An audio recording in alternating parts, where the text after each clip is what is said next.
Ladies and gentlemen, what's going on? It's your boy LoganJYA here with a deck I have yet to profile on this channel in a very long time. It might even be over a year, something crazy like that.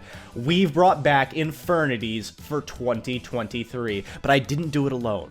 I have to give huge shout out and thank you to my boy BrahimPoke. You may know him as the GG for free, our tournament series champion, the longest running champion of all time. He has been helping me innovate on this deck from time to time. Every time he comes to me with the new spice, I am always impressed. So today, I'm going to share with you the fruits of his labors in this brand new Infernity deck profile. Now, we don't have the new Reaper card out yet. That's right, that new Reborn card. We're playing without it and still putting up upwards of 8 negates. So you definitely want to see the full deck profile and the test hand at the end of the video. There's been a lot of new toys that have come out that we can take advantage of in this particular build, so you definitely want to see it all. If you enjoy this video, smash a like. We'll make even more Infernity content. Let me know what you think in the comments down below. And without further ado, let's dive into this Infernity deck profile for 2023. Let's get it. All right, homies, without further ado, we've got the 2023 Infernity build. Huge shout out and thank you again to my boy BrahimPoke.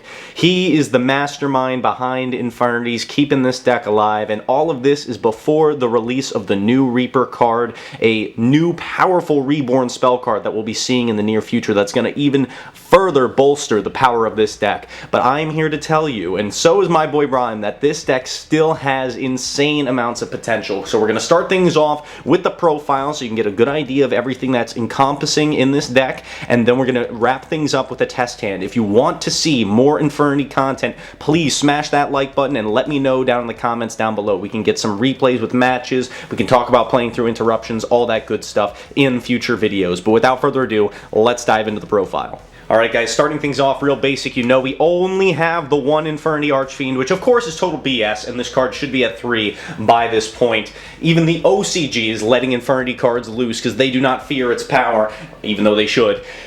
But we've only got the one, but we make do with what we have, and one is enough to still put up some of the most insane end boards of all time. That is one thing that Infernity does better than most any other deck in the game, is putting up obscene end boards. So of course we play the one Archfiend as well as 2 copies of Infernity Necromancer. Our boy here is one of your main playmaker extenders, bringing back that Infernity Archfiend. And don't forget guys, these are all soft once per turn, so it's once per turn per copy. You bring this Necromancer back onto the field, and one way or another you're going to be able to use his effect again, and you will be abusing that immensely. Also note that he is level 3. Oftentimes you'll be overlaying him into Leviair the Sea Dragon. Let's say your Archfiend gets banished by your opponent's bestial monster, or you have a Stygian Street Patrol that you're trying to reuse. You are going to have to leverage those level 3s to make that Leviair and get yourself right on back into the game, right on into your full combo. So of course we play the 2 Necromancers complemented by 2 Infernity Mirages. This is a level 1. Basically Infernity Launcher in the form of a monster. You're going to be bringing this out from your hand with Stygian, with YuGiOh, with a whole bunch more,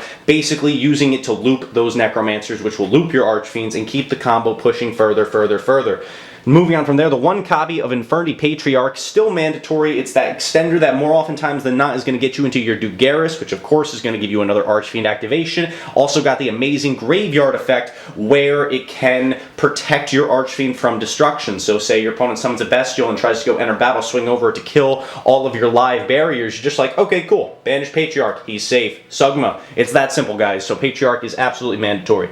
Now playing some new extenders, at least new to me, we've got our boy Infernity Conjurer, another extender. You can bring him back out from the grave relatively free. We've got the Infernity Sage as a one-of in this particular build. Yes, it does have the ability to empty out your hand, but it also is an additional Foolish Burial to send your Infernity monsters to the grave. And he couples quite nicely with the one-of copy of Infernity General, which again, even though it brings out your monsters from grave negated, you're just using them as generic extenders. So these are all good additional cards to try out and play in your Infernity build. Moving on from there, though, we've got another supporting cast engine. That is our boys, the Phantom Knights. Again, BrahimPoke is the one who innovated on this front, bringing these 2 engines together and really showing me what they're capable of. We are playing triple copies of the Torn Scales, as well as 1 Silent Boots and 1 Ancient Cloak. Now, in his older builds, he used to be playing Rusty Bardiche and more of the Phantom Knight trap cards to go along with it, but nowadays we're just keeping it to these core monsters, using them as extenders as well as means of emptying out the hand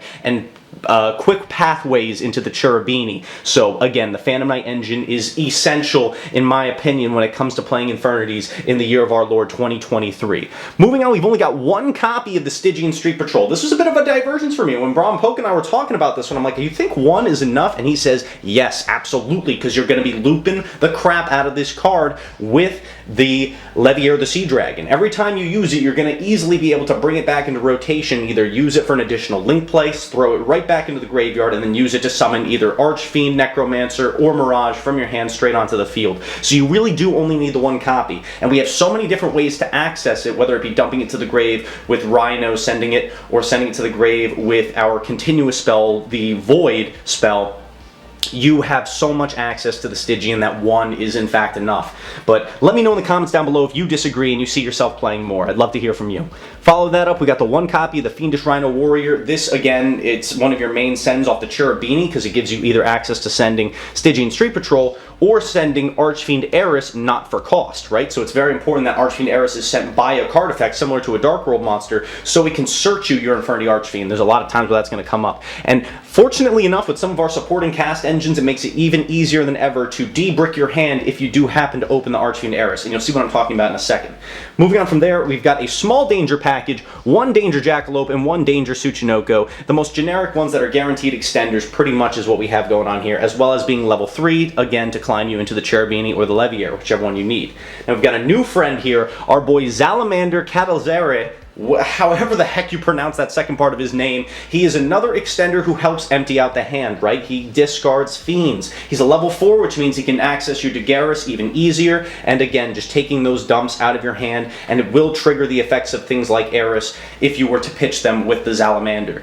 Another complementary engine piece. Again, huge shout out to Brahim on this one. We're playing triple copies of Genta. Now, in Brahim's build, he was only playing 2, but I made one modification, and that was putting in the 3rd copy, because this card is never, ever dead, and it always is able to get out of your hand and turn into the Gates of the Dark World field spell, which we are also playing 3 of. The majority of our deck is Fiends here, guys. We can turn the dead Fiends in our hand into extenders, into playmakers, by using the Gates of the Dark World in combination with the Genta, and the Genta comes back as a free extender again to go into our link plays or into our Daguerreus. So we are maxing out on all of those fronts. I'm going to continue on with the spells real quick. We are, like I alluded to earlier, playing triple copies of the Void Apocalypse. It's a free Foolish Burial for Fiends that also helps empty out your hand because you have to discard one to use its effect, but it is amazing. This is going to give you access to Archfiend, access to Stygian as fast as possible, so of course we are maxing it out. Moving on from there, though, we've got some more generic spells in the form of one-ofs. We've got one Into the Void, one Monster Reborn, one 1-for-1, one Reinforcement of the Army, of course, to search out your Phantom Knight package, the one Foolish Burial, one of the win cons in this deck, and then the best card in the deck, the one copy of Infernity Launcher. This card should come back to 3, baby. Alright, let's just bring it on back real quick, alright? I think nothing bad would happen. Let's just put Launcher and Archfiend to 3. Nothing bad will happen. Trust me, guys, trust me. But yes, of course, that is our spell lineup. Pretty consolidated, pretty simple stuff. And then for the trap cards, we are playing the one copy of the Phantom Knight Shade Brigadine as a free extender to search off of your boots, as well as the broken Infernity trap cards. We are only doing 2 barriers as well as 1 break. Now, of course, you, in theory, can search triple barrier, triple break in a turn. It's very possible to do so. But they're bricks. They are bricks. They are not combo pieces. You don't want to have too many of them polluting your deck because it's just going to make it less likely for you to be able to do your full combo. That's why you have the deck so jam-packed with extenders, supporting engines, all that good stuff. So we are keeping the trap lineup to a minimum of what is needed to win the game, because if your full combo goes off, you will have all of these successfully set into your back row to interrupt your opponent on their turn. So these are sufficient. You need not play more. That's it for the main deck. I'm going to go through the extra deck next. Starting things off here, we've got our boy Cherubini. That Foolish Burial for the level 3s. Very, very strong. Do not sleep on this card. It is 100% mandatory. It's going to be what's sending your Rhino, and your Rhino is going to send either your Eris or your Stygian, whichever one you need more in that situation. It can also send your Phantom Knights if you need access to that package as generic extenders. Moving on from there, we got the one copy of the Barrowboard Blocker. Again, never use his effect to discard, even if you do need to empty out your hand, because at the end phase, you'll have to mandatorily add back your Infernity launcher. Important things to keep in mind here, folks, but he is a middle step piece that has a good arrow that points. He's generic. You can either use him while you're climbing or use him as a link pointer for your Tri-Gate Wizard. Moving on from there, we got the one Muckraker from the Underworld. Brahm made it very important to note to me that this card is essential for playing through a Nibiru. If your opponent is smart and Nibirus you at the right point, you can still full combo beyond that by having access to the Muckraker. It's going to be kind of like the finishing piece of your combo, as well as a generic 2 that you can kind of go up into. So we know that it locks you into Fiends, but you won't be using its effect until the very tail end, and at worst it can help de-brick rough hands and still put up a playable board, so the Muckraker is essential. Now for our Nightmare package, we're playing the one Cerberus, the one Phoenix, and the one Unicorn. Now, again, these are actually key pieces of your end board because they go with your Tri-Gate Wizard lock. Then I'm talking about the Phoenix and the Cerberus. And the Unicorn is very good removal, especially if you're getting bestialed. You can actually use things like your Cerberus or your Unicorn during your turn to clear off your opponent's board and empty out your hand even further. So important things to keep in mind there. Like I alluded to, we are playing the one copy of the Tri-Gate Wizard. Don't sleep on this guy. If you haven't seen him in a long time, he's got some amazing effects where he boosts the damage that your opponent takes, as well as banishing a card on the field and having an Omni negate when he is pointed to on all 3 sides. It's so easy to set up in this deck because this is one of the most capable link climbing decks of all time. Moving on to our link 4s, we got 2 copies of the mighty YuGiOh Skulldredge. You guys already know how insane this card is when it comes to specialing out the Mirages, the Necromancers, the Archfiends from your hand, giving you that free mulligan. It's really, really good, whether you're searching for an additional card, but lots of times you're just going to be making this with 3 materials to get its free special summon effect from hand. So keep that in mind, but YuGiOh absolutely mandatory, as well as our new friend, World Sea Dragon Zelantis. This card is diabolical in this deck because it resets all of your effects. If you can believe it, you're going to be able to be using Archfiends, Necromancers all over again after you banish them and return them to the field with the power of the Zelantis. It is absolutely insane, and this card is so free because you can take a dead YuGiOh and just turn it right on into this guy. You have to play this card. It's brand new. It's a huge asset to the Infernity strategy. Make sure you're playing one copy of the Dragon Zelantis. Follow up with that is the Apollosa. This is going to be one of your key safety pieces when it comes to doing your full combo. When you set this guy up, it basically means you're safe going forward from that point.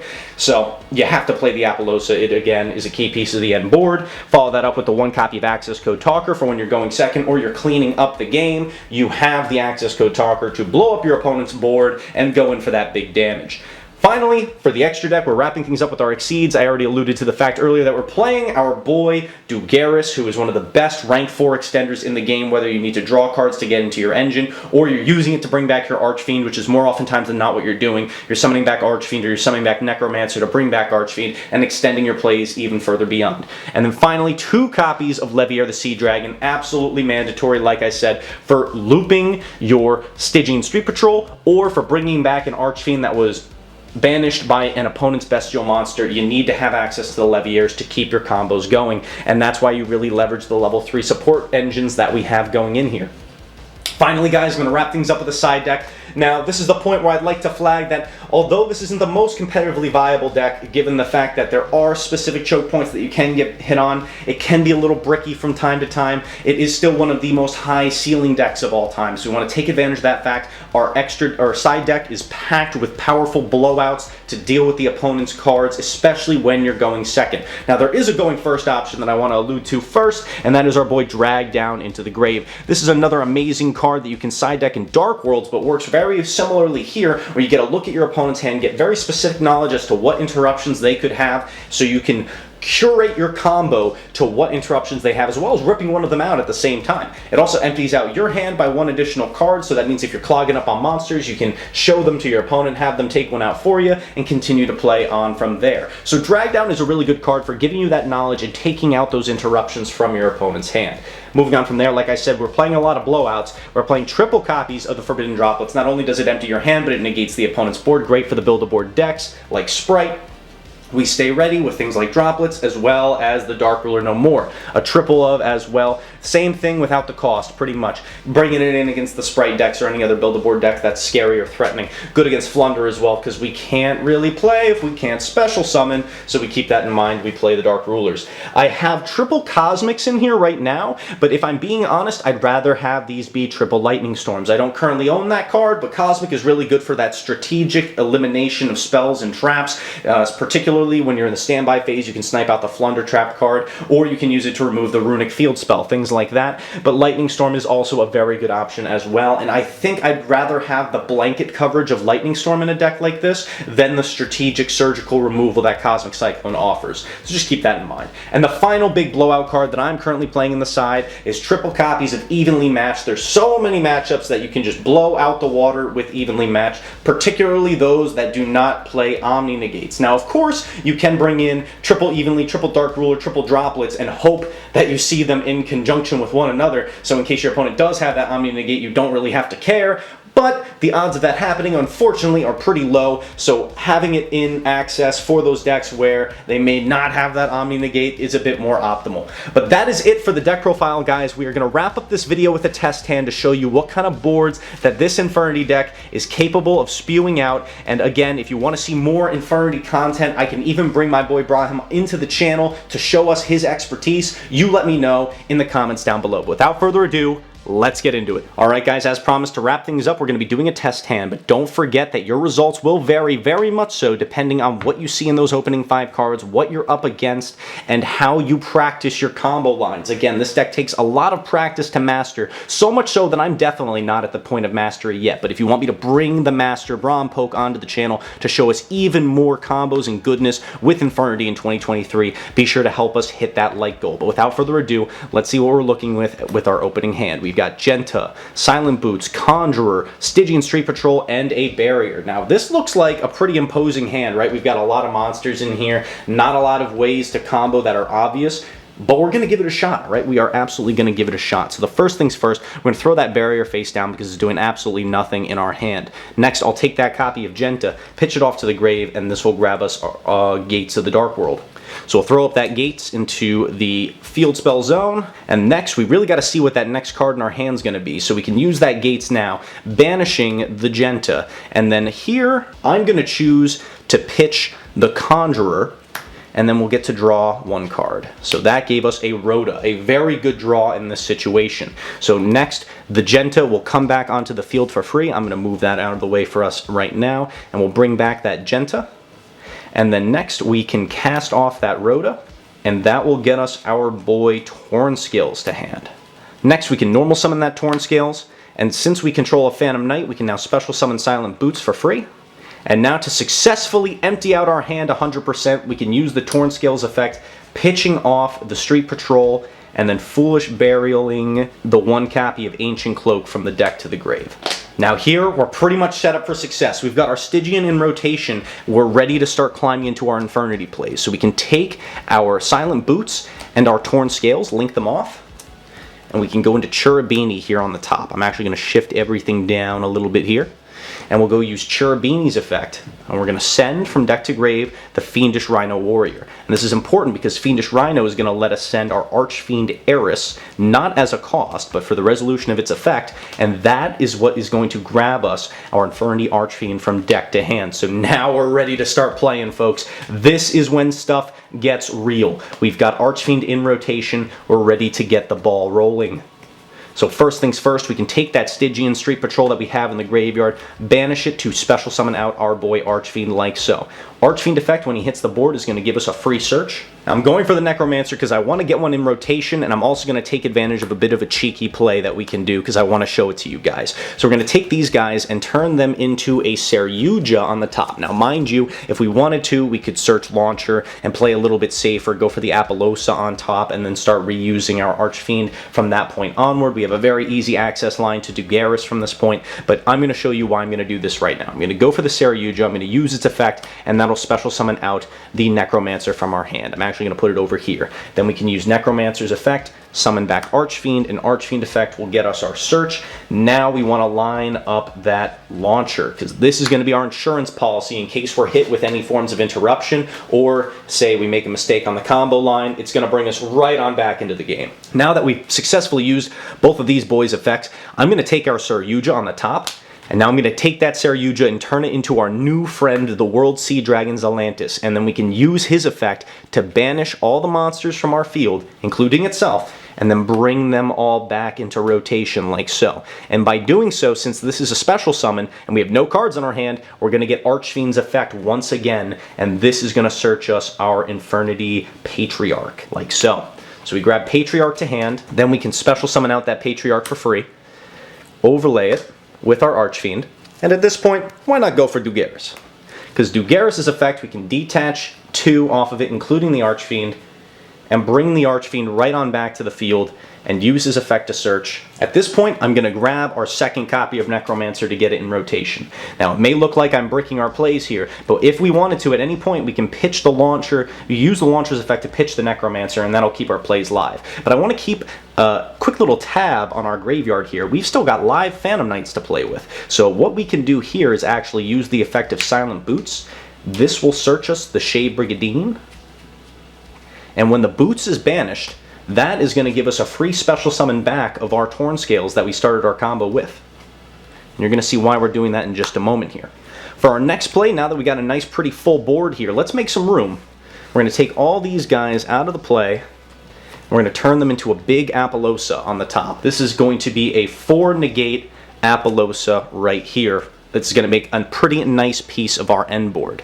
Now the reason why I was doing this is because we've yet to use this Necromancer's effect, so I wanted to leave him on the field while making sufficient room. So at this point I'm going to use the launcher to pitch off that Necromancer just to make room, and then I'll use Necromancer's effect Engrave to bring back Archfiend once again. And then we can use Archfiend's effect and grab ourselves another copy of Barrier. Don't forget we did start our turn with 1 copy of Barrier in hand, so this is going to be our second copy in rotation. Now we can take these 2 guys and start using them up to start putting together our end board here. What I'm going to do first is I'm going to summon our Nightmare Cerberus over here on the right. This is going to be a key piece of our Tri-Gate lock. So I'm going to put this face up just so we know what we have in our back row. I'm going to go Launcher Effect. Basically, the mission is complete at this point. We've got 2 Necromancers in rotation, as well as our Infernity Archfiend, which means we can kind of just keep going forever. So we'll use our first Necromancer's effect to summon back that Archfiend from grave, and then we'll use Archfiend's effect to search.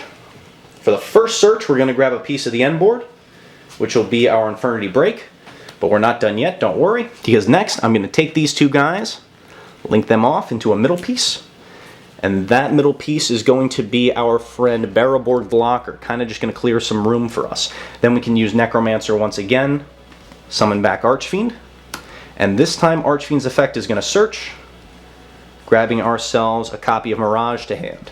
For our next trick, I'm going to take the Archfiend, the Necromancer, and the Baraborg and turn them into another copy of YuGiOh in the middle here. And we're just going to use its effect to special summon from the hand to get that Mirage back onto the field. Next we can tag out our Mirage and summon back our Necromancers again. You getting tired of this yet? Don't, because we got to keep going. We use Necromancer's effect, summon back Archfiend. Archfiend effect here, I am actually going to use it to search out the last copy of Mirage. Next, I'm actually going to overlay our 2 Necromancers on the side here, summon Levier the Sea Dragon, and use Levier's effect, bring back that Stygian, like so. And now, since we're kind of pretty much done with our main strategy here, I'm actually going to take our Stygian, our Archfiend, and our YuGiOh and turn them into the Tri-Gate in the middle like so. Since we reset that Stygian, we're going to banish it, bring back that Mirage, and next we'll take the Mirage, I'm going to tag it out, and we're going to summon back our Necromancer and our Archfiend. Now again, we are kind of locked and loaded in the back row, not much else to search off of this Archfiend, but we are going to take the Archfiend and the Levier over here on the side, turn them into the piece that will finish out our Tri-Gate lock, which is a Nightmare Phoenix, and finally we finish the end board by using that Necromancer's effect one final time to bring back out the Archfiend. Now looking at this board, this is insanely oppressive. We have got 4 Apollousa Negates, an Omni Negate with the Tri-Gate Wizard, the Tri-Gate, and as well as all of our Link monsters here are protected by battle and card effects.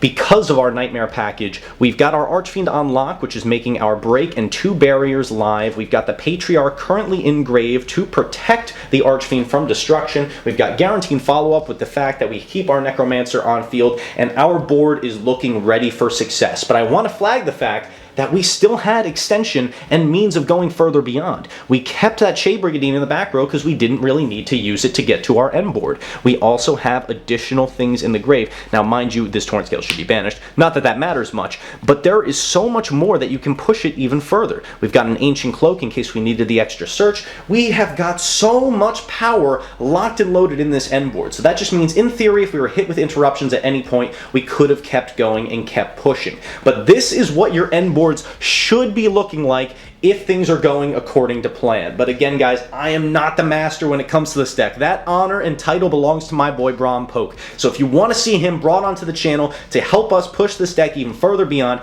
be sure to help us smash this like goal on this video. It's real simple, and I love making these videos for you guys. Honestly, it amazes me every time what we're able to do with a deck like Infernity. So if you enjoyed this, if you learned something new, be sure to hit that like button. Let me know what you thought in the comments down below. And without further ado, LoganJYA signing off. Have a great day. I will see you guys later. Peace.